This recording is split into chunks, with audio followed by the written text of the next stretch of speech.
I'm up in a minute. Woo. Shut up when I'm sipping. Woo. Look at how I'm living. Woo. Everything different.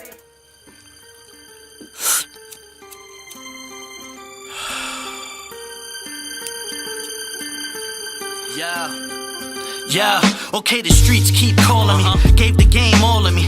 Even gave work a consignment. They avoiding me. I ain't for the play games, so don't tour with me. Life ain't cheap and it costs to earn loyalty.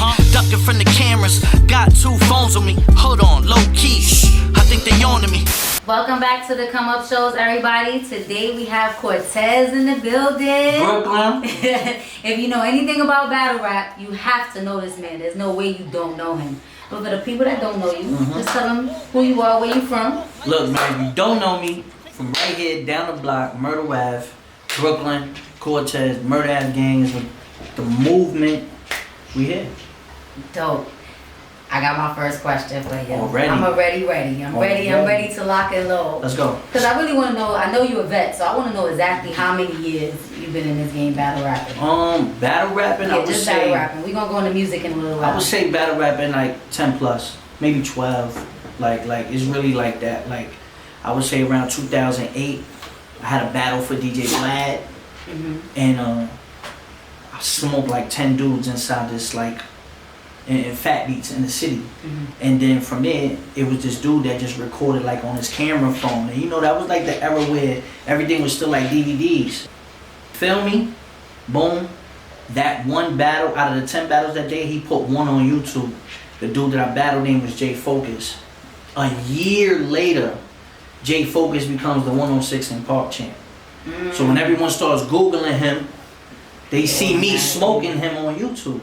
So they're like, yo, alright, he's the champ, but who's this little Spanish kid? You know what I'm saying? And from there on, I just started getting like invites to certain little events, and then all of a sudden World Star happened and they started doing grind time, and a lot of people don't know World Star started with battle rap. So I was featured on World Star early, and from there it just went crazy. Then it goes to URL, Kingdom Down, and then just grew. It wasn't planned at all. Okay, so as far as like now with the battle rap, you have like contracts with URL, like how does that go? Yeah, now we get booked. It's kind of like they do it like I would say like UFC or boxing, how they book you for a purse for an event, for a battle. You know, so we negotiate. We have to negotiate weeks at a time. I'm actually in negotiations right now for a battle, and we've been back and forth for maybe like 3 weeks. With URL, you go back and forth, like you choose the battles you want to actually. Yeah, they'll come to me and they'll say XYZ. We want you to battle such and such. All right, cool. What's the card? I want to know the card. I want to know if I'm the headline. I need to know if I'm just an undercard. I need to know what type of event it is. Even though it's different now with COVID, but I need to know those things. Oh, is this a 3,000 venue, 3,000 people? What are the tickets being sold? $100, $150? Or is this the small room, small value? You know, you have to know those things. So you figure out what your price is, you negotiate it.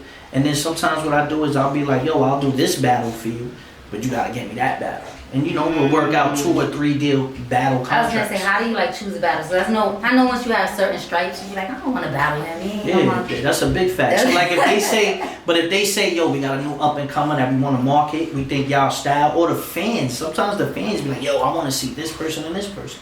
Or sometimes your interaction on Twitter or something, you know, he might say something and I might respond, and it just, you know what I mean? It's various ways that a battle could be set up, you know? But if there's a demand for it, we just seen the last one was Easy the Block Captain. How did you like, what did you think about that battle? I honestly think that battle was like a learning experience for me, even this far in the game, you know? Because I'll be honest with you, as Cortez, like I never really lost a battle before. You know, I will say that wasn't one of my best battles, you know, but it got me so focused right now, like working on the album, doing other things. It made me say, you know, let me take a step back. You know, there was a lot of stuff going on. But, you know, at the same time, we sold out. We sold the venue. We were the headline. And he's not a slouch. So, you know, things like that happen sometimes. But, you know, you always bounce back. He's really good, too. Nah, he's super dope. It's not like... I picked him out because I knew he was something special. You know, so like me doing that, I was like, yo, something's alright. You know what I mean? You're not trying to take no just easy wins. Nah, if I'm gonna have to battle a rookie or a new, cause that's what it was. It was a rookies versus vets thing. alright, I'm gonna take the best one, you know. So it was dope. And how do you feel about that? Like, how do you feel about battle rap now since you've been in the game for a while? Like, how do you feel the vets are being treated in the game now with the new rookies and everything else? Well, I always feel there's gonna be an evolution, right? So there's always gonna be people coming for your spots. When it was Jordan and he was on the Wizards, Kobe was coming for his spot. When Kobe's coming out, LeBron is coming for his spot. So it's always like that, and it's a very competitive culture.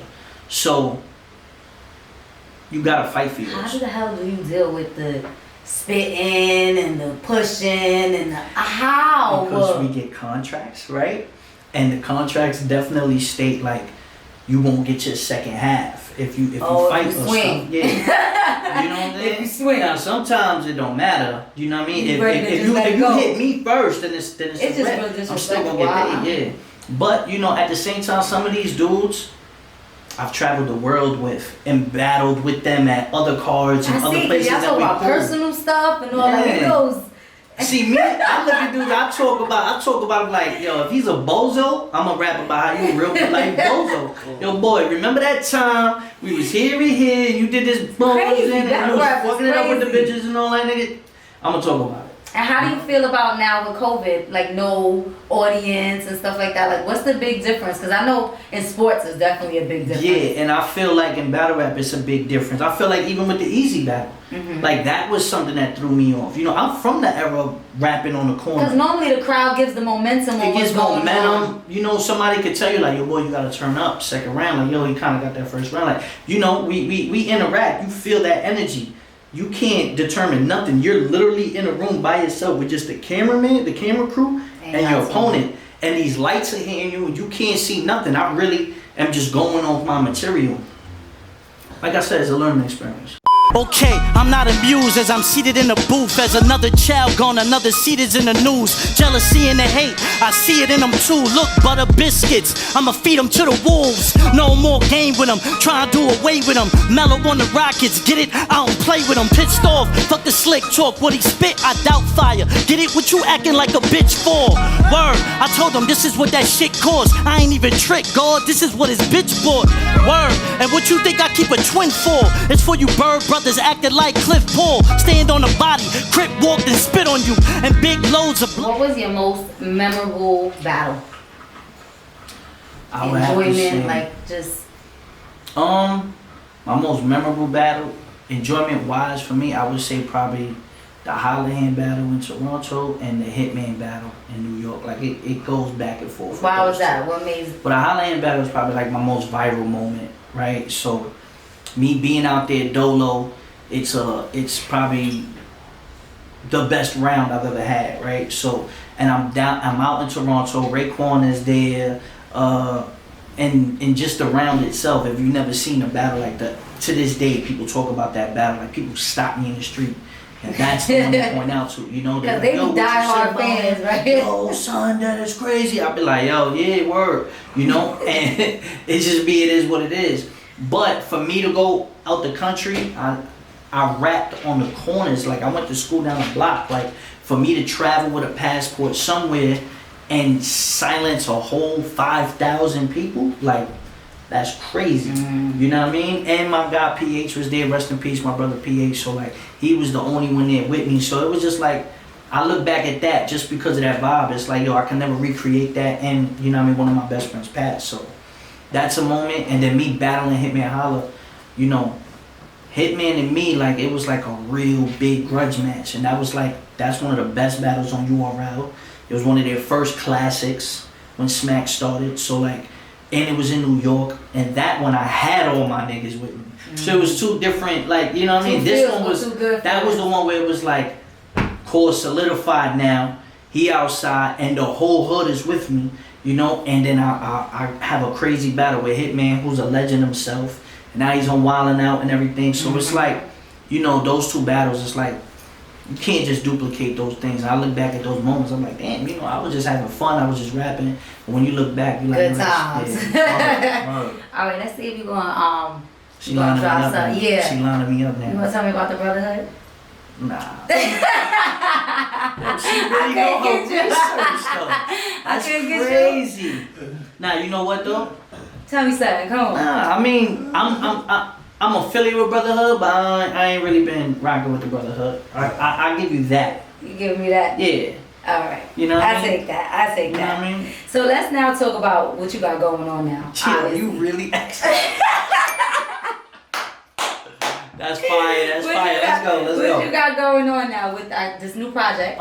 Resolution. And obviously going from battle rap to now, well, you did have an album in 2017. Yeah. How did you think that prepared you for this album coming out now? Well, that's out. Well, I always felt like I made music, and even before the battles, like people knew me from showcases on, like even like having a publishing deal before the battle rap.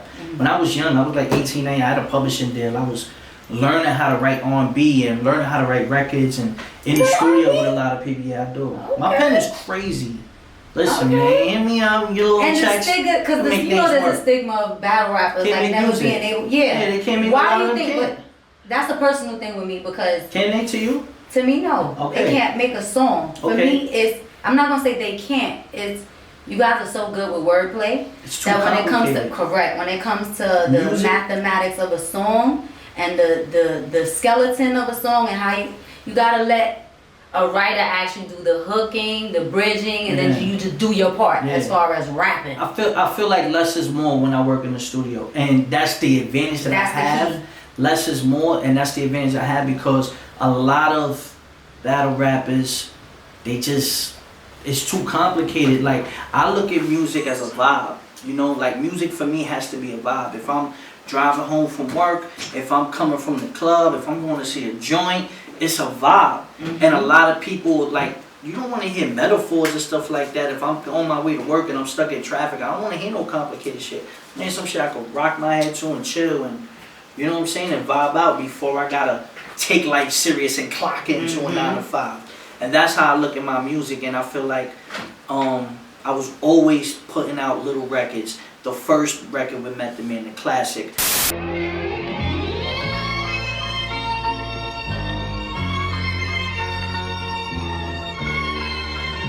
The study of Kung Fu fighting is ongoing. Don't ever hope to master all of them. So be careful. Thank you for your advice. Brooklyn.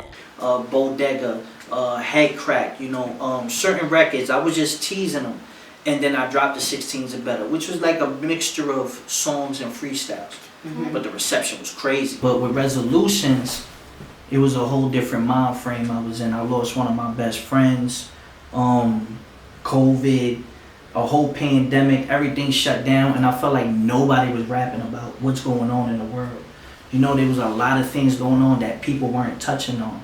And I had my own shit that I was going through, you know, and I said, you know what, after this easy battle, let me take a step back and let me like focus, you know, because us in the hood, we don't really look at things as trauma or PTSD or certain things like that. But you know what I mean, me losing one of my best friends, that shit like fucked me up. To heal. Yeah, You understand? And I'm over here trying to do battles and try to hold it down for the hood, but at the end of the day, like if I'm not focused like that, then I'm not gonna be the best Cortez, and I'm not gonna be the best representation of my hood.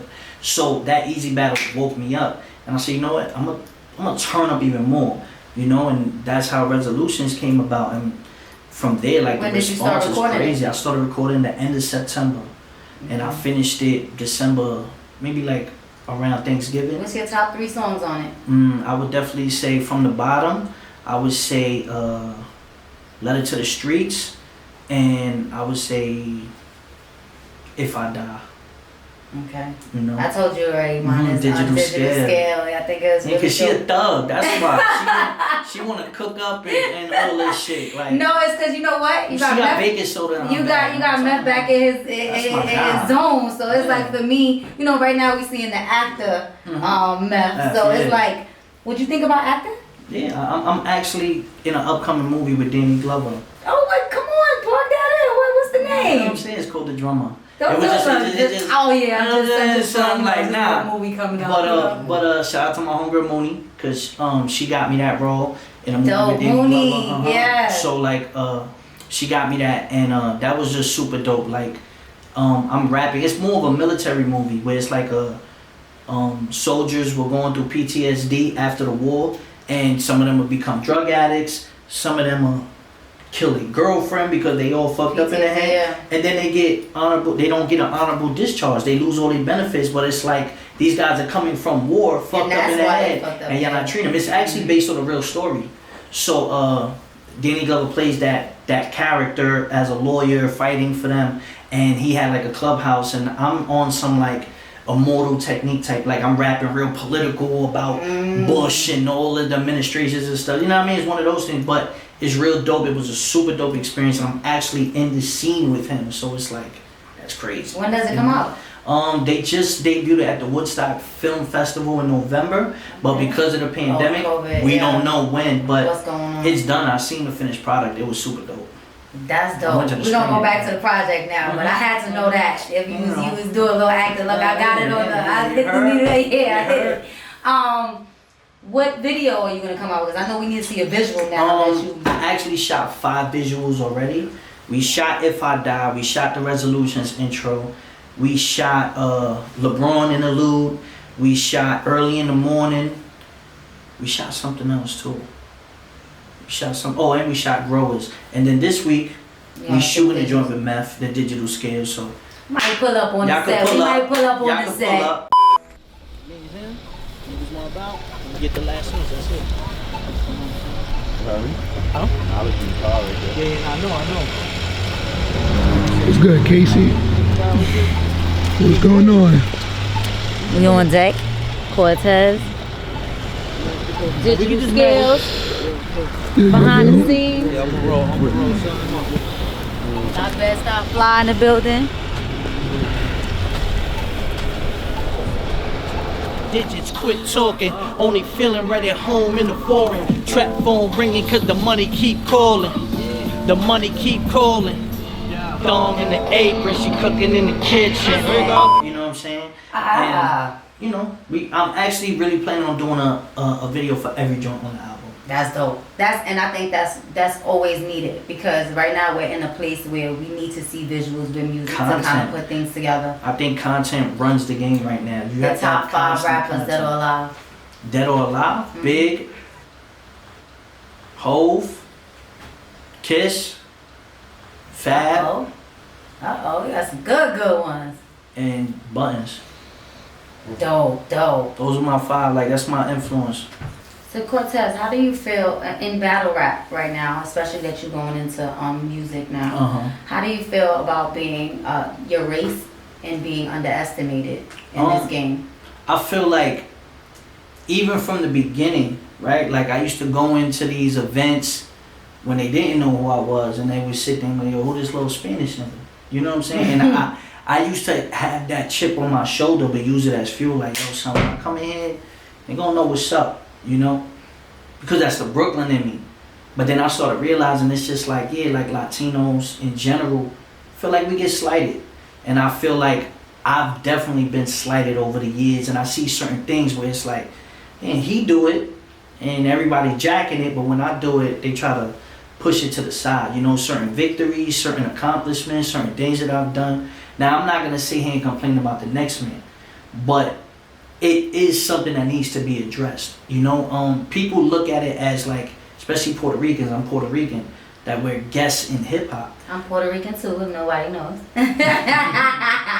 But so you know, like we're not guests. A Puerto Rican from Brownsville. Yeah, like we're not guests.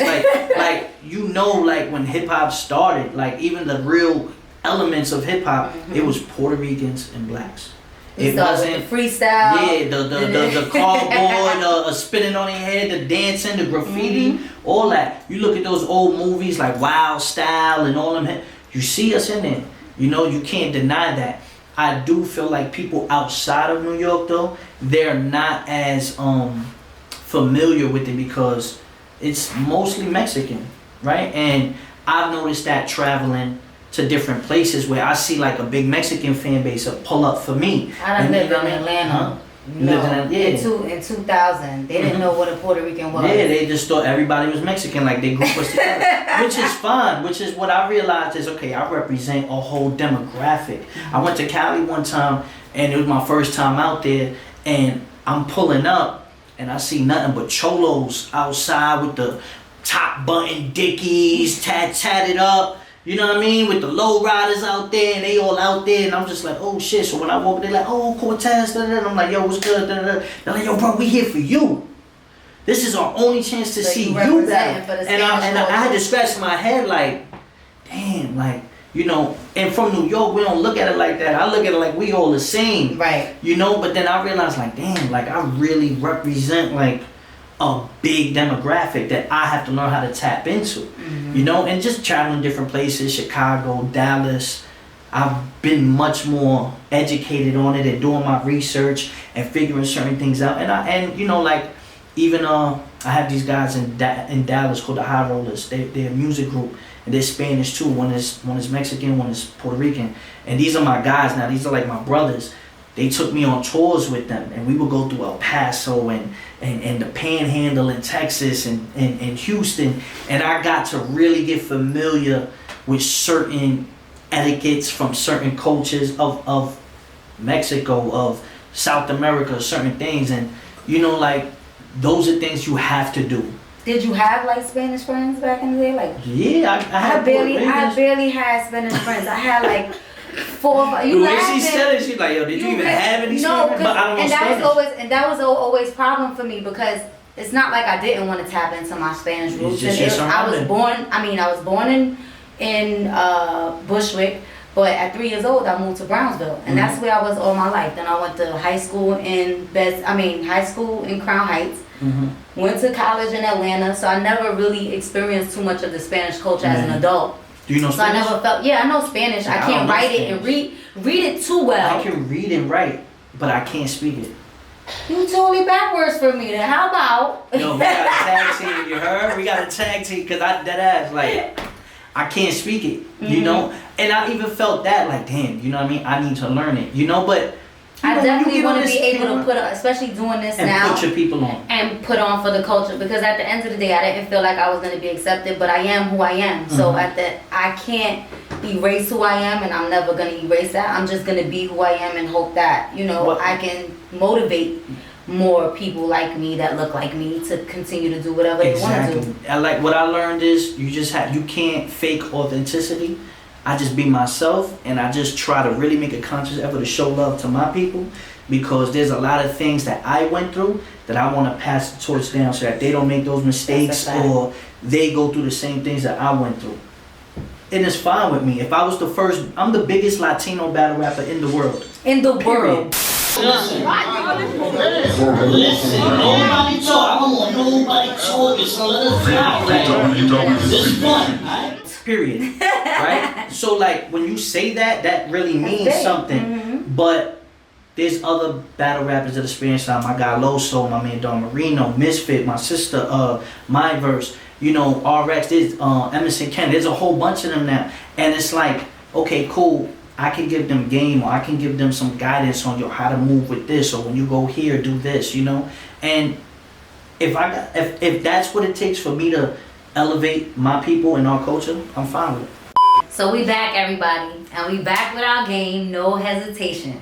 If you don't know about No Hesitations, the game is I ask questions and you do not hesitate. If you hesitate, you're taking a shot. So hopefully, I just put 4 shot glasses up here. They don't have anything in it yet because we're gonna give him the benefit of the doubt that he's not gonna drink and he's smart enough to answer all these questions without hesitating, right, guys? We know she lying me. So you ready? Let's go. And now, before I go, Plush Vodka was our sponsor for today for the game. So if you haven't tasted this, it's great tasting, and he's gonna let you know because I definitely know he's gonna take a shot. Wow. So he'll tell you how it's gonna taste. All right? All right. Let's go. You ready? Let's go. All right. Your mother had 4 kids: North, East, South. What is the name of the 4th child? West. Bad. 1 shot. Last 5 letters of the alphabet. WXYZ. That's 2 shots. Name the 5 oceans. Atlantic, Pacific. You hesitated. It's over. What are the 3 branches of government? Yeah, it's a dub, son. Military, I don't know, son. All right. What does CEO stand for? Corporate Executive Officer. Nope. We just gonna keep going. You just gonna have 4 shots, or maybe 5. I'll give you out another one. I don't know. Let's. What state did the Boston Tea Party take place? Massachusetts. How many feet are in an inch? 12. Oh no! Come on, son. Wow. That was dope. All right, we gonna stop there. Hold on. I need to redeem myself. Let's go. We're doing 2 episodes. All right. What 3 countries make up North America? Canada, the USA, and Mexico. Oh, you got it! Gang. You Hold heard? on, I'm gonna give you another one just for that. If you had 13 puppies and all 8 but 8 dies, wait, let me read it again, please. But she hesitated. She gotta take a shot. Next question. All right, Next I'm question. gonna take it. If you have 13 puppies and all but 8 dies, he's on his own with the rest. Plush Vodka, we thank you. We love you. Best Style Fly, thank you very much. Look, check it out. We Best Style Fly here today. Gang. And now we out. Gotta backtrack, beefs in my past, but I'm glad I got past that. I gotta know it's worth it, boy, if I blast that. Some shit you die for, some shit you laugh at. Baby, going where you going? Love faded and the hate started growing. Insecure, I was living in the moment. Sorry, don't leave me heartbroken. Finna ride under the seat, bigger now, murder Av gang, we known to get it in the style. Shit get ugly if the trigger fine. In a cold word Tyson, I'm still letting pitches fly off the roof, had to get it off the stoop. A bitch wants to tell her I'm straight. Bye. Red runts rolling up apes. I'm high. Chain shine like puffin' 9-8. Take that. Rubber bands wrapped around the money. Run the money. Cuz just sold another puppy. Another puppy. Come up in a minute. Woo. Shut up when I'm sipping. Woo. Look at how I'm living. Woo. Everything different.